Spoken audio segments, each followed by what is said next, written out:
Hello guys, మనకి IPL 2025 సీజన్లో second ఫేజ్లో కనుక ఒకసారి చూసుకుంటే ఐపీఎల్లో ఎంటర్టైన్మెంట్ తగ్గిద్దేమో అనిపిస్తూ ఉంది. సో దాంతోపాటు అంత రసవత్తరంగా కూడా జరిగే సిచ్యువేషన్స్ కనిపించట్లేదు.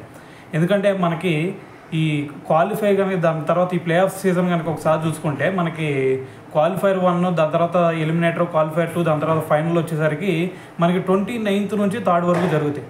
సో ఇదే టైంలో చూసుకుంటే ఇంగ్లాండ్కి అలాగే వెస్టిండీస్కి మధ్య సో మరి మ్యాచెస్ అయితే జరగబోతూ ఉన్నాయి.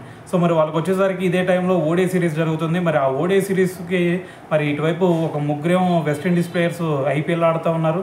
సో దాని తర్వాత మిగతా మనకి ఇంగ్లాండ్ ప్లేయర్స్ కూడా ఇదే ఐపీఎల్ ఆడుతూ ఉన్నారు అక్కడ సెలెక్ట్ అయిన వాళ్ళు.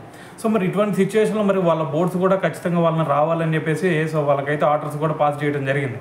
సో మరి ఇటువంటి పరిస్థితుల్లో మరి ఆ ప్లేయర్స్ మరి ఇటువైపు టీం కోసమని ఆడతారా, లేదు అంటే ఐపీఎల్ కోసం అని చెప్పేసి ఇక్కడ ఉంటారా అనేది ఇక్కడ పెద్ద డౌటే. సో మ్యాక్సిమం అయితే వాళ్ళు వెళ్ళిపోవాల్సిందే. సో మరి ఇటువంటి వెళ్ళే సిచ్యువేషన్లో మరి ఖచ్చితంగా ఐపీఎల్కి మరి అంత ఎంటర్టైన్మెంట్ అయితే ఉండదనే చెప్పాలి. సో దాంతోపాటు ఇటువైపు మళ్ళీ మనకి ఆస్ట్రేలియన్ ప్లేయర్స్, దాని తర్వాత సౌత్ ఆఫ్రికన్ ప్లేయర్స్, వీళ్ళు కూడా ఒక 13 మంది ప్లేయర్స్ ఉన్నారు. సో వాళ్ళు కూడా వెళ్ళే ఛాన్స్ అయితే కనిపిస్తూ ఉంది.